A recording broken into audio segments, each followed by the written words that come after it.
देखो, आज मैं आपको सिखाने जा रहा हूं work energy theorem in case of constant force. Work energy theorem, work energy theorem in case of constant force. देखो, ये work energy theorem constant force में है और एग्जाम पॉइंट ऑफ व्यू बहुत ही इंपॉर्टेंट थियरी है, क्योंकि काफी सारे न्यूमेरिकल्स हम सिर्फ और सिर्फ वर्क एनर्जी थियरम को ही यूज करके सॉल्व कर सकते हैं।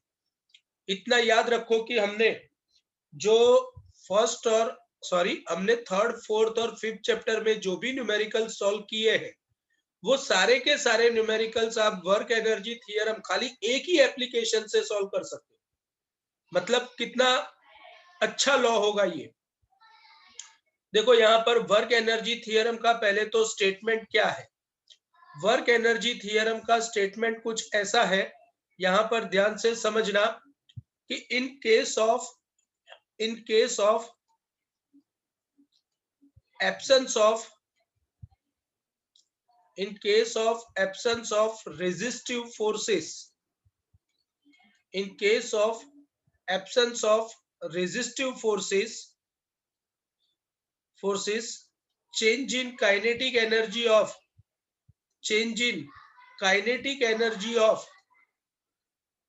any system is always equal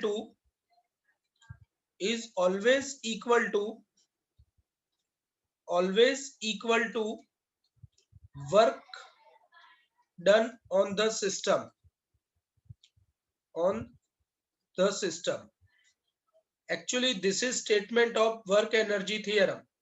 इतना समझ लो कि ये चैप्टर की ये आईएमपी थियरी है। वर्क एनर्जी थियरम ये चैप्टर की बहुत ही आईएमपी थियरी है। देखो, वर्क एनर्जी थियरम के स्टेटमेंट को मैं यहां पर जरा हाईलाइट कर देता हूं।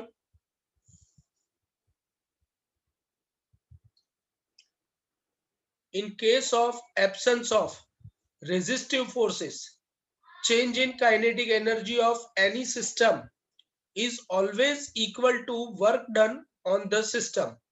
एक्चुअली अभी हम डिस्कशन कर रहे हैं वो कांस्टेंट फोर्स के लिए है। किसके लिए है?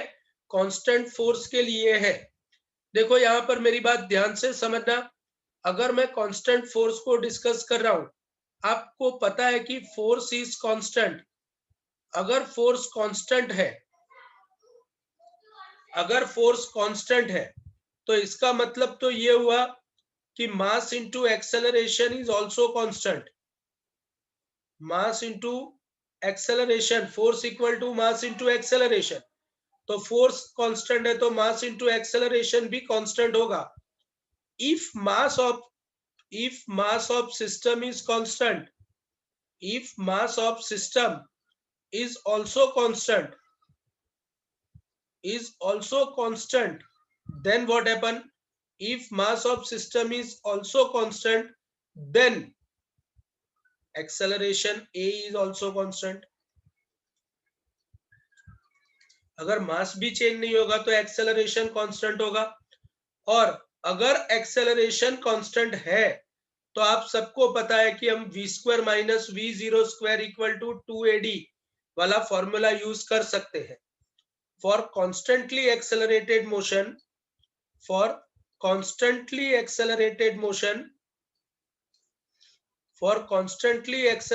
motion, we can use the formula v square minus v zero square equal to 2ad। चलो, पूरे इक्वेशन को मास से मल्टीप्लाई करो। तो पूरे इक्वेशन को मास से मल्टीप्लाई करो तो mv स्क्वायर। सर, हाँ बेटा। सर आईमान थी जॉइन नहीं थवातुं। तो रेकॉर्डिंग चालू જ છે, બીજો તમારી પાસે કોઈ ઓપ્શન નથી બેટા। ઓકે સર, એને કહી દઉં। હા, અને લિસ્ટમાં જોઈ લઉં છું। અમન રાણા, હર્ષ મહેતા, મોહમ્મદ, ઓલમોસ્ટ આયમન નું અહીંયા નામ જ નથી આવતું બેટા। mv square minus mv0 square equal to 2MAD, दोनों तरफ मैंने मास से मल्टीप्लाई किया।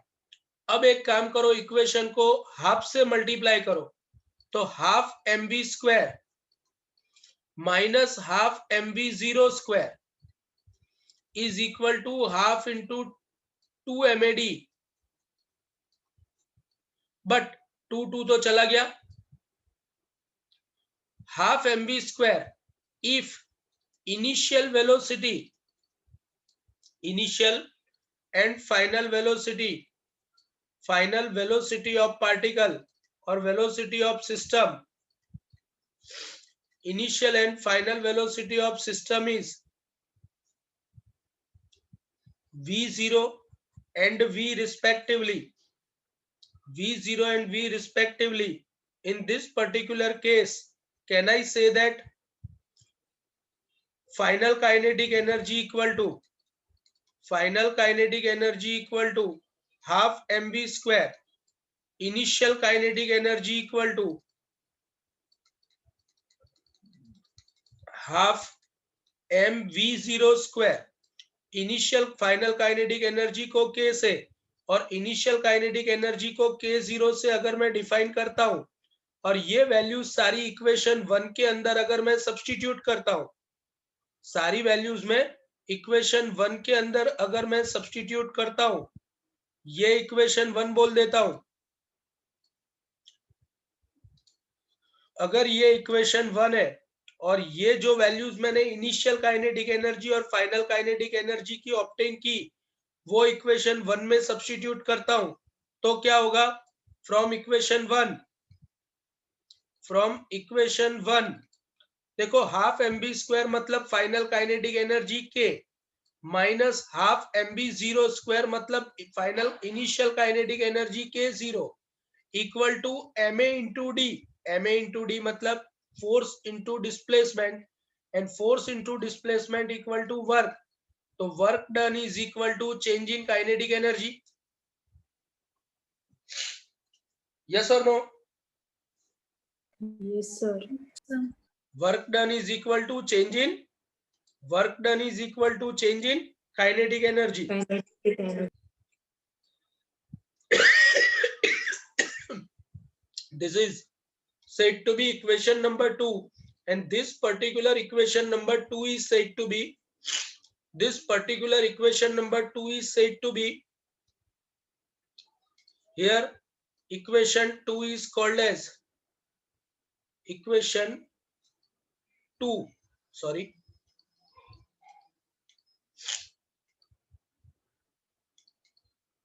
here equation 2 is called as mathematical form of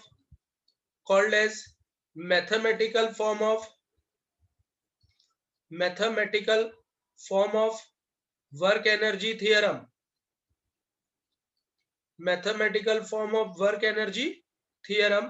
बेटा यहां पर मेरी बात सब लोग बहुत ध्यान से समझना।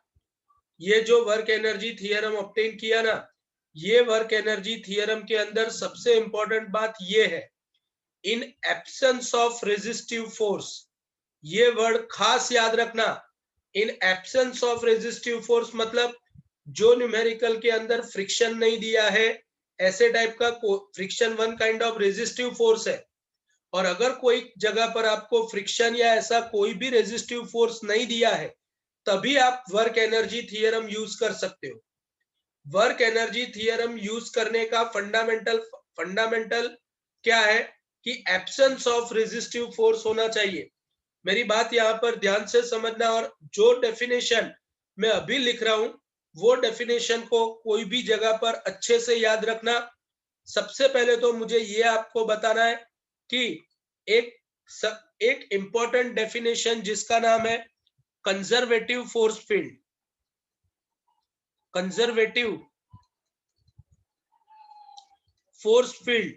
और ये वर्ड बहुत ही इंपॉर्टेंट है, क्योंकि आपको फ्यूचर में 3 टाइप के कंजर्वेटिव फोर्स फील्ड पढ़ने हैं।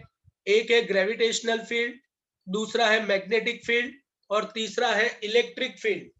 देखो, कंजर्वेटिव फोर्स फील्ड हम किसको किसको बोल सकते हैं? कंजर्व, जैसे मैंने आपको पहले भी बताया था, अभी फिर से बता रहा हूं कि जब भी आपको कंजर्वेटिव फोर्स फील्ड की बात करनी है तो इसमें से तीन में से कोई भी एक क्राइटेरिया अगर फॉलो हो रहा है तो वो कंजर्वेटिव फोर्स फील्ड होता है। कौन सा क्राइटेरिया? देखो, पहला क्राइटेरिया ये है कि absence of resistive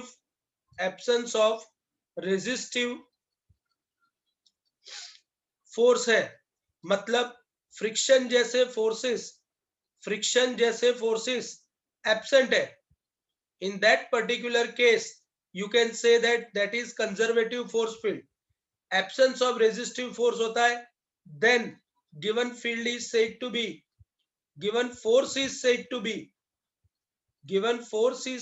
be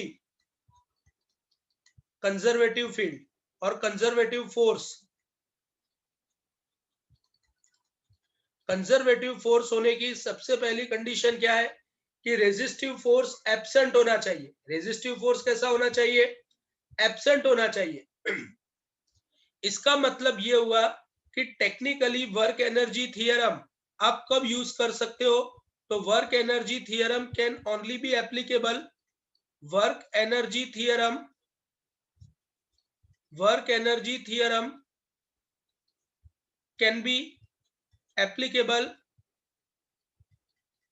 can be applicable only in the case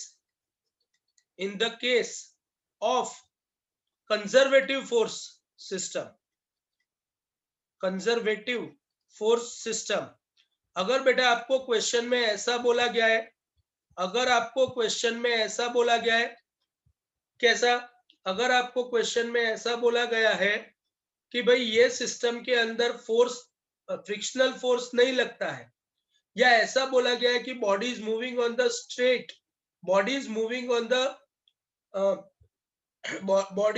on the smooth surface, मतलब फ्रिक्शन प्रेजेंट नहीं है। और अगर फ्रिक्शन प्रेजेंट नहीं है तभी जाकर के आप वर्क एनर्जी थियरम अप्लाई कर सकते हो। याद रखो, this is work energy theorem, W equal to delta K. Change in kinetic energy is always equal to work.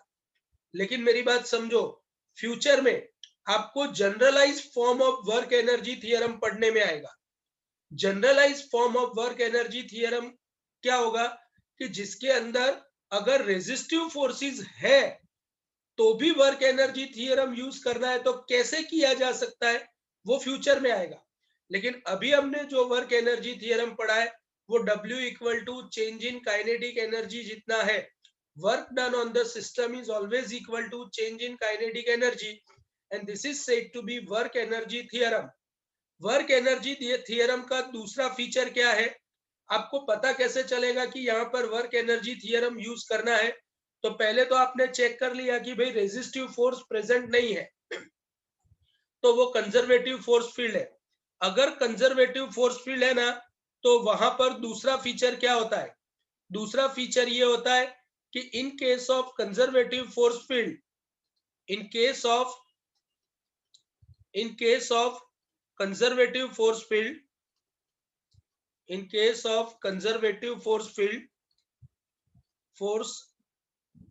kinetic energy can be converted into potential energy, or potential energy can be converted into kinetic energy, but no energy will be lost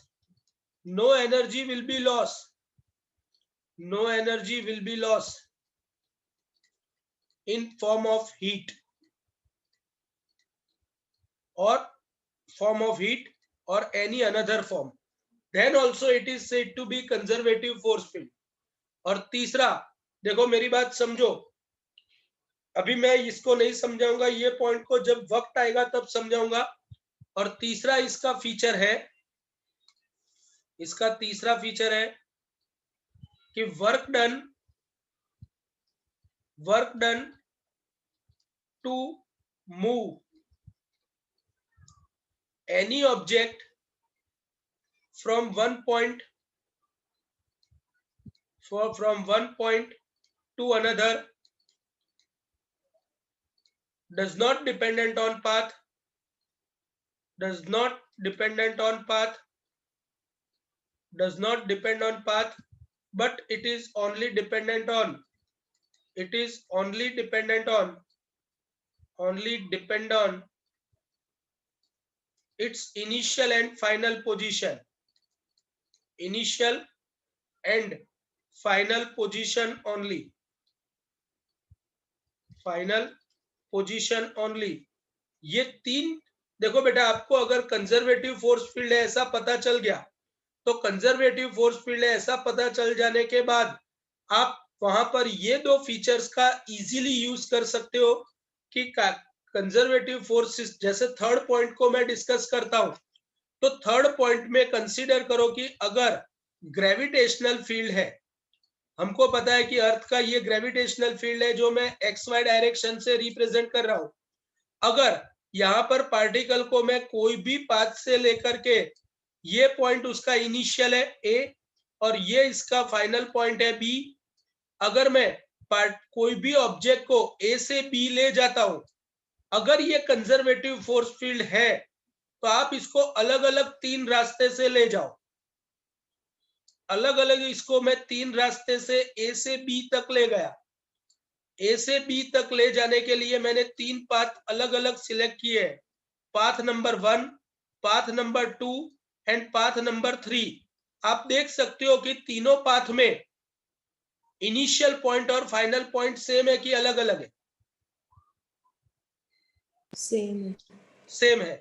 अगर initial position और final position तीनों path में same है ना, तो ऐसे case में बेटा वर्क जो मिलता है ना, वो वर्क तीनों केस में सेम होता है, फिर आप उसको चाहे कोई भी पाथ पर ले जाओ। तो इसीलिए ऐसा क्यों, हम ऐसा फ्यूचर में प्रूव करेंगे। बट कंजर्वेटिव फोर्स फील्ड है, कंजर्वेटिव फोर्स फील्ड का मतलब क्या, आपको कैसे पता चल जाएगा कि ये कंजर्वेटिव है?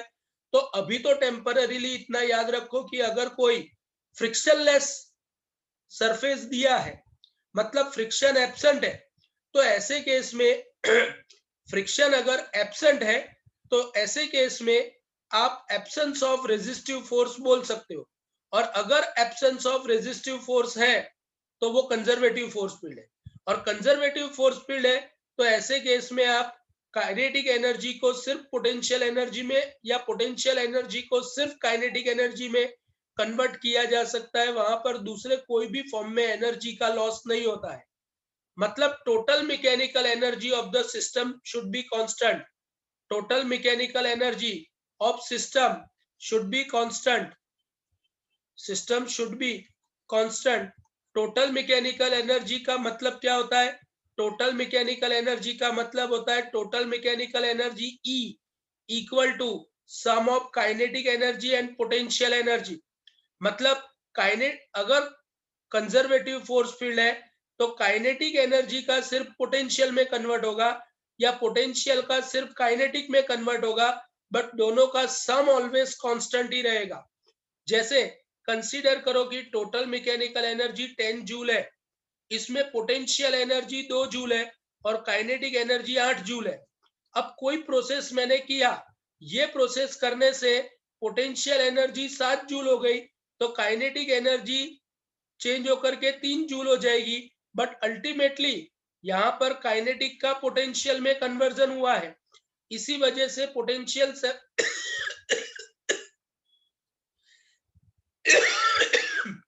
इसीलिए पोटेंशियल एनर्जी 7 जूल हो गई और काइनेटिक एनर्जी 3 जूल हो गई। बट टोटल मैकेनिकल एनर्जी तो आप देख सकते हो कि E इक्वल टू 10 जूल ही रहता है। तो ऐसे टाइप का सिस्टम जिसमें पोटेंशियल का काइनेटिक में और काइनेटिक का पोटेंशियल में कन्वर्जन हो सकता है, बट टोटल मैकेनिकल एनर्जी तो ऑलवेज कांस्टेंट ही रहती है, ऐसे टाइप के सिस्टम को कंजर्वेटिव फोर्स का सिस्टम बोला जाता है। और कंजर्वेटिव फोर्स सिस्टम है तो जो भी वर्क होता है, it is only dependent on its initial position and final position only, it does not dependent on path. तो this is the basic concept about conservative force field and work energy theorem. अब आपके दिमाग में मैं एक बहुत ही मजेदार बात रिप्रेजेंट करने जा रहा हूं, और वो मजेदार बात का नाम है वो मजेदार बात का नाम है work done in case of variable forces. अभी तक हमने जो भी वर्क किया है ना कैलकुलेट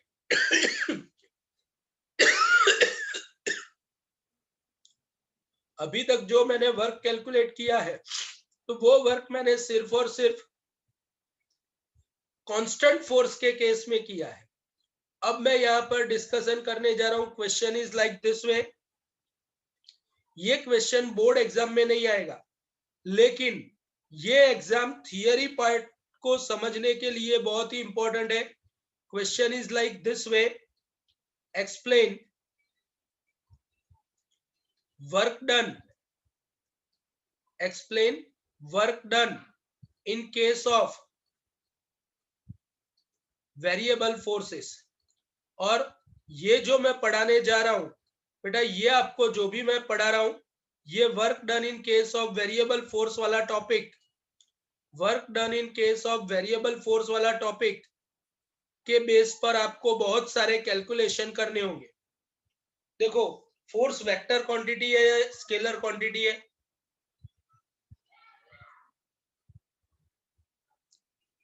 बोलो बेटा। वेक्टर। वेक्टर क्वांटिटी है। और वेक्टर के केस में अगर डायरेक्शन चेंज होता है तो भी वो वेक्टर के केस में अगर डायरेक्शन चेंज होता है तो भी वो फिजिकल क्वांटिटी चेंज हो रही है, ऐसा हम बोल सकते हैं। यहां पर मेरी बात ध्यान से समझना। कंसीडर करो कि मेरे पास एक x Y Cartesian coordinate system है। ये क्या है? X Y Cartesian coordinate system है, जिसमें ये एक्स एक्सिस है और ये वाई एक्सिस है। और ऐसी X Y Cartesian coordinate system के अंदर कोई एक particle under the influence of variable force A से बी तक मोशन कर रहा है। Under the effect of variable force A से बी तक मोशन कर रहा है।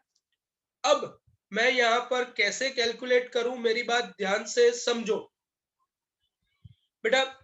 मैं आपसे एक क्वेश्चन पूछता हूं। प्रियल, यात्रा, प्रियांशी, ध्रुवी, जितने भी प्रेजेंट है, आयमान, मुस्कान, साहिल, अमान राणा, सबसे अगर कंसीडर करो कि मेरी क्लास में 50 बच्चे बैठे और 50 बच्चे के जेब में सबके पास 10-10 रुपए हैं, सबके पास 10 रुपए, मतलब सबके पास कांस्टेंट रुपये है, तो पूरी क्लास के पास कितने रुपए है ये मैं कैसे कैलकुलेट करूं? मल्टीप्लाई करके 50 multiplied by Number of 10। students into money. Very good, very good, very good बेटा, आई अप्रिशिएट।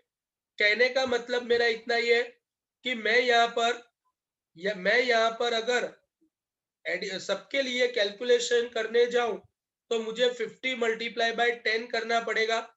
मतलब मुझे सीधा आंसर मिल जाएगा कि टोटल क्लास के पास 500 रुपीज जितना अमाउंट है। हाँ या ना? Yes sir. यस ना? अब मेरी बात यहाँ पर ध्यान से समझो।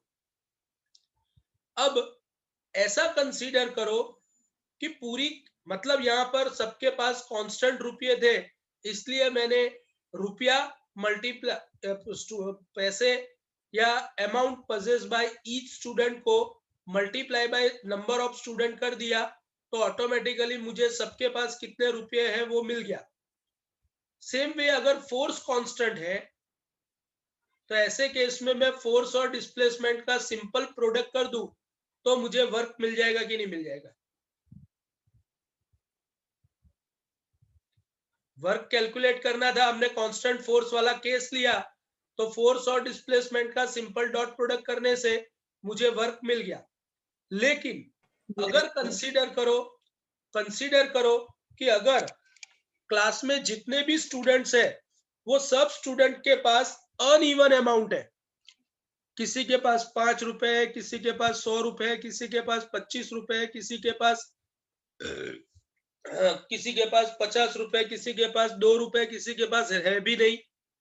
तो ऐसे केस में अगर मुझे क्लासरूम के अंदर पूरे क्लासरूम के पास कितने पैसे वो काउंट करना है तो क्या करना पड़ेगा? सबका इंडिविजुअली सम करना सबका पड़ेगा। इंडिविजुअली सम करना पड़ेगा, मतलब मुझे पूरे क्लास को 50 टुकड़ों में डिवाइड करना पड़ेगा। Yes sir. 50 टुकड़ों में डिवाइड करना पड़ेगा ना। पहला स्टूडेंट अलग से काउंट करना पड़ेगा, दूसरा स्टूडेंट अलग से काउंट करना पड़ेगा, तीसरा स्टूडेंट अलग से काउंट करना पड़ेगा। इसी तरीके से अगर पार्टिकल ए पॉइंट से बी पॉइंट तक जा रहा है, अगर पार्टिकल ए पॉइंट से बी पॉइंट तक जा रहा है, तो ऐसे केस में मुझे ये पार्टिकल के पाथ को वेरी स्मॉल, छोटे छोटे छोटे छोटे सेगमेंट्स में डिवाइड करना पड़ेगा। पूरे पाथ को छोटे छोटे छोटे छोटे सेगमेंट्स में डिवाइड करना पड़ेगा। यस और नो? Yes sir. तो पहला जो सेगमेंट है, आप देख सकते हो कि पहले छोटे से सेगमेंट के ड्यूरेशन में, पहले छोटा सा जो सेगमेंट है, पूरा पाथ कर्व्ड है, लेकिन ये जो छोटा सा सेगमेंट बना, ये छोटे से सेगमेंट को डेल्टा L1 डिस्प्लेसमेंट सेगमेंट बोलता हूं। ये छोटे से सेगमेंट के ऊपर लगने वाला फोर्स कंसीडर करो कि F1 है और इस डायरेक्शन में है।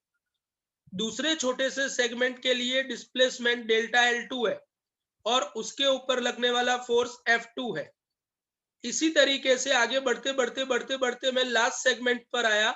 लास्ट सेगमेंट में डिस्प्लेसमेंट डेल्टा Ln है और उसके ऊपर लगने वाला फोर्स Fn है। वेरी स्मॉल सेगमेंट के लिए मैंने ये पूरा का पूरा डिस्कशन किया है।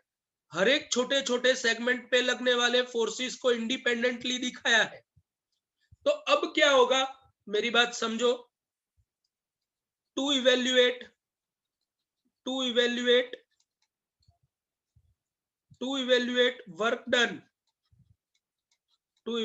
work done in case of variable forces, what should we have to do? First of all, divide whole path, whole trajectory or whole path in very small displacement segments। इसको मैंने छोटे छोटे पाथ टुकड़ों को displacement segment ऐसा नाम दिया है। अगर ये छोटे छोटे टुकड़ों में मैंने डिस्प्लेसमेंट सेगमेंट बना दिए, अब आप पोल देख सकते हो कि here we had represented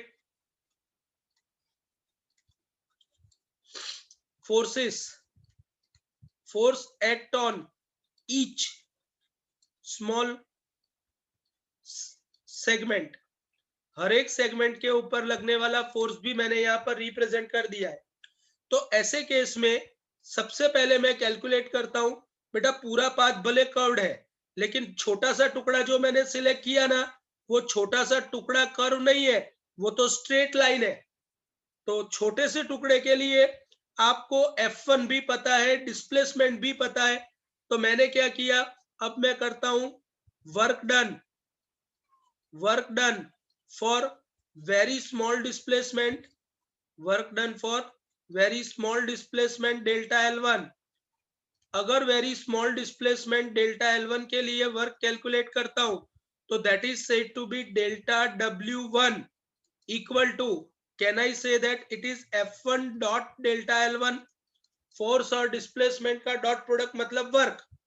और छोटे से सेगमेंट के लिए तो फोर्स भी कांस्टेंट है, छोटे से सेगमेंट के लिए तो डिस्प्लेसमेंट भी कांस्टेंट है। तो delta W1 is equal to F1 dot delta L1। चलो इसी तरीके से दूसरे सेगमेंट के लिए delta W2 equal to F2 dot delta L2, delta W3 equal to F3 dot delta L3 up to delta Wn is equal to Fn dot delta Ln। मतलब मैंने हर एक छोटे से सेगमेंट के लिए कितना कितना कितना कितना वर्क है वो कैलकुलेट कर लिया। हर एक स्टूडेंट के पास कितने कितने कितने कितने पैसे हैं वो इंडिपेंडेंटली पहले काउंट कर लिया, क्योंकि हर एक स्टूडेंट के पास पैसे होंगे, लेकिन हर एक स्टूडेंट के लिए भी किसी के पास ऊपर के जेब में 10 रुपए पड़े होंगे, नीचे पर्स में 50 रुपए पड़े होंगे, आजू बाजू की जेब में 7 रुपए का चिल्लर होगा। तो कहने का मतलब मुझे हर एक स्टूडेंट का पहले तो इंडिपेंडेंट पैसे काउंट करने पड़ेंगे।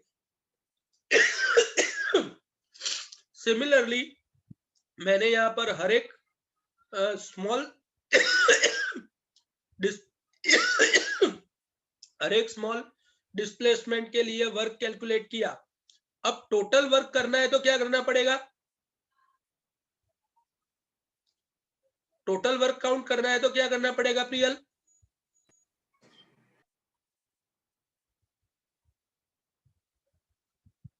सबका एडिशन। सबका एडिशन, सिंपल सी बात है। तो इसका मतलब ये हुआ कि total work done during its whole motion that is equal to W, and W equal to delta W1 plus delta W2 plus delta W3 up to delta Wn।